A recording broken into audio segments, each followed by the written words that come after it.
Greetings, my name is Phil Van T. I do stand-up comedy and a little sleight of hand magic. I dressed up for you today. What do you think? Thank you. I can almost hear you cheering. I wore my favorite tie.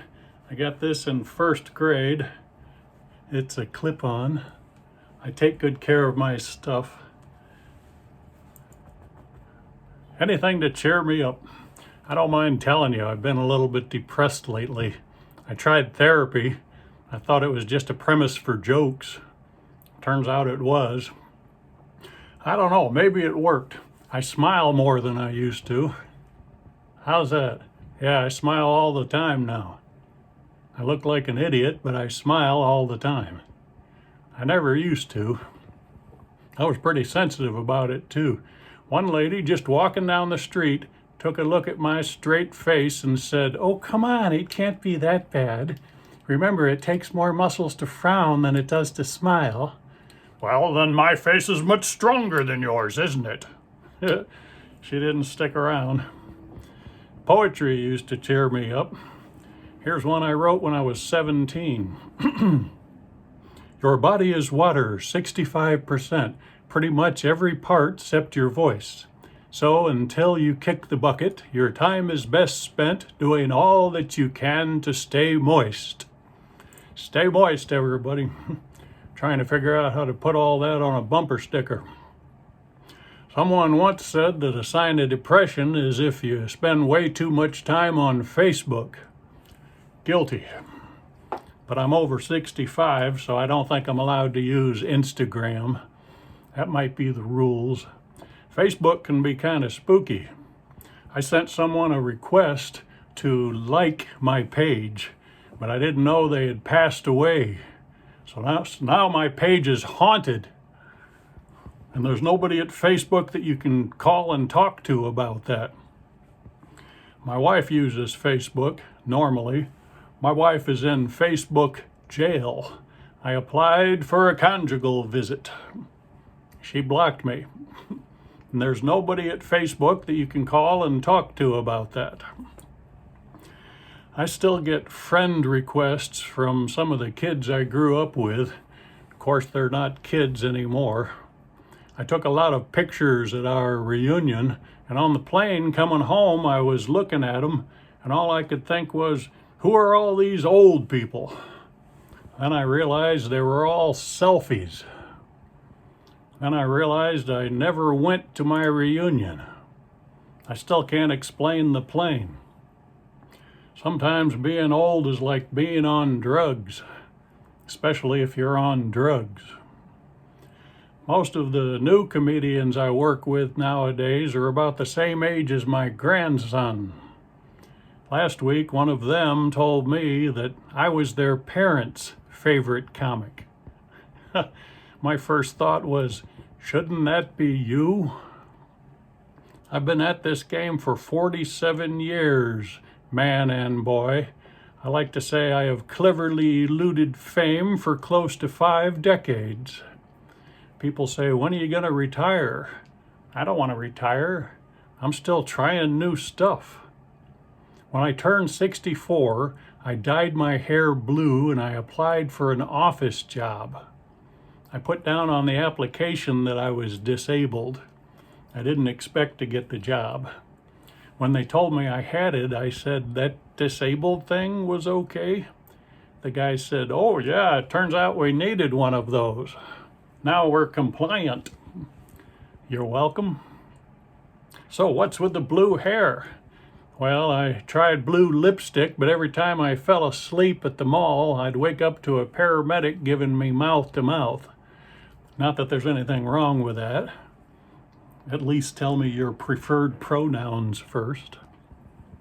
So anyway, first day of this new office job, I went in and I showed them how tough I was. Okay, listen up, everybody. I came here to drink coffee and pee, and I'm all out of coffee. So next thing I know, they got me working on the loading dock. Some office job this is. Supervisor shows up. He points to a cigarette butt on the concrete floor and he says, "Van T, is this yours?" "Not at all, sir. You saw it first. Go for it." He handed me my pink slip right then and there. It's like he already had it in his pocket or something. I wonder if I qualified for medical insurance. Counting the interview, I was there for at least 45 minutes. That's got to be worth like an aspirin or something. So I left that job in the dust, which is a funny way to put it because I move pretty slow. I walk with the cane. I move real slow. I walk slower than zombies. It scares me to go outside. My wife said, "Don't worry, they're after brains." I love you too, baby. Remember, that's the wife that blocked me. On Facebook, I said, "You blocked me?" She said, "Don't worry. Sometimes when a person is trying to click unfriend, they accidentally click block instead." So, that explains everything. Anyway, how did I get disabled? Well, I fractured my spine, so for a long time I wasn't even allowed to bend over. I got one of those extended reach grabber devices with the claw and the pistol grip. Now, these things are for picking stuff up off the ground, right? I opened it up and I immediately dropped it on the ground. Oh, for Pete's sake. So I had to order another one to pick up the first one. And yes, I dropped that one on the ground too. There's about 30 of them all over the living room floor now. Watch your step. It's treacherous. I'm just going to keep the front door open and the Amazon guy can just keep throwing grabbers at me one after another. Oops, sorry, dropped it. Oops, sorry, dropped it. Thanks. My days are so full. My dear mother told me about the grabber. She's 90. She has really bad arthritis in her hands. She said, "I wouldn't wish it on an enemy." Yeah, well, see, that's where we're different, Mom. I would wish it on an enemy. Especially that one guy that always has to shake your hand like he's crushing walnuts. If I could magically give him arthritis, just as he's swooping in for the kill, zap. There you go. How do you like that, you mangler? I sent my mom a video of me performing. What do you think, Ma? She says, "Well, that's all right if that's what you want to do."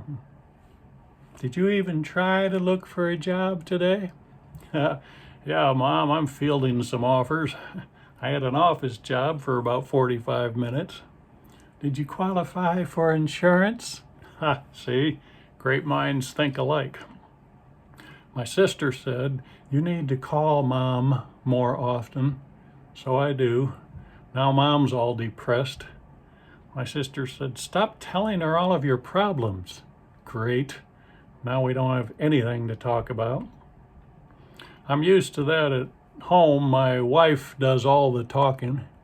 I get 2 phrases. I get to say, "I don't know," and "I love you too." I got the first one right away. I don't know. I'm really good at that one. But "I love you too," that took about a year. Love. Use your words. I love you too. Are you sure? I don't know. We just had a big fight. Guys, if your girlfriend ever says, "Is my butt too big?" whatever you do, don't say, "Not for that body." I wasn't trying to be hurtful. I thought it was a logical statement. I wish I had just said, "I don't know." And we just got over a big fight. We were shopping at the 99-cent store because we just came into some money. She's feeling frisky or something, so she has me lean over so she can whisper in my ear. She says, "Guess what? I'm not wearing any underwear." I said, "That's all right, honey. As we get older, we all get forgetful. Don't worry about it." I'm only wearing one sock. I didn't feel the need to share that with you. I've always been a smart aleck. Can't keep my mouth shut. It's my own fault. I let her drive so I can practice my magic tricks. She changes lanes and then she puts on her turn signal. I said I thought the blinker was invented to signal intent, not to advertise recent accomplishments. I should have just said, I don't know. Say even when it's not appropriate, it's still safer. Never miss a chance to make a joke. I was a class clown. 7th grade English teacher told us that over in Britain, they call the police department the local constabulary. She said, Philip, rise and use constabulary in a sentence. Okay. Mo said, I constabulary and Curly can't do anything about it. She didn't get it. Even to this day, can't keep my mouth shut. I was at the bank. The teller said, would you endorse these checks? So I held them up to the security camera and I said, these are fine checks and I'd use them anywhere. She didn't get it. I think I might have got my sense of humor from my Grandpa Van T. When I was about this big, he noticed I liked to jump up and down on my bed. So he installed a ceiling fan. Boom, boom, boom. Ow. You can jump higher than that, boy. Get back up there. He used to tease Grandma, too. She'd go to bed at night, put her dentures in a glass of water. He'd put them in the freezer. Look what I made, boys, a smile sickle. Grandpa gave me my first ever pocket knife. That was a very special day. I still remember the sun was shining off of the blade as he opened it up and laid it down next to me in the crib. What kind of grandpa does that? He knew I was teething. I guess almost anything can be funny if you think about it. I spent a lot of years on the road as a stand-up comedian. Then when I moved to LA, I started making my living as a magician. Now I'm teaching my grandson magic. My wife calls it child abuse. My wife said, if I had known you were a magician when we met, we wouldn't have met. I love you too, baby. I'm on my 3rd wife now. No brag, just fact. I probably ought to divorce those other 2 pretty quick. A friend of mine says, 3 wives, that's wrong. That's bigamy. I said, no, 3, that's trigonometry. I got it all figured out. I met my first 2 wives in Ohio, one at a time, of course.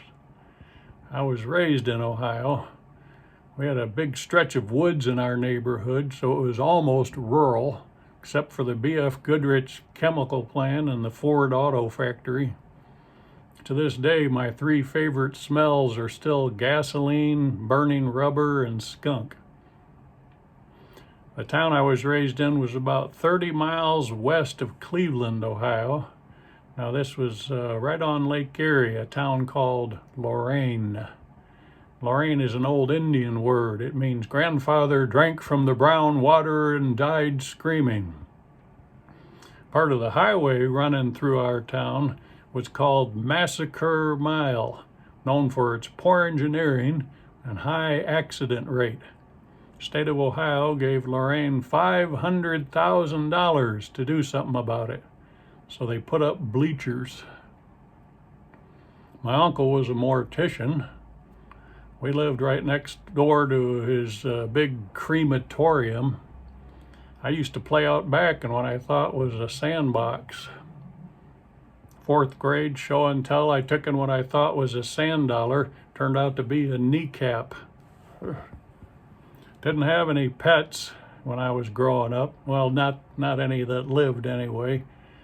I had a newt, a little brown lizard about that big. They live in the water. I couldn't afford an aquarium, so I put mine in a mayonnaise jar. I took the mayonnaise out first. I filled it up to the top with water, dropped the newt in there. Then I screwed the lid down real tight, set it on my windowsill, and went to school. I didn't know you had to poke holes in the lid of the jar for the ongoing life of the little newt guy. I came home, I had newt tea.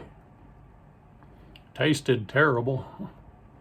I didn't drink it. I got my brother Stanley to drink it. Not a bright boy, that one. Dad named him Stanley after a hammer.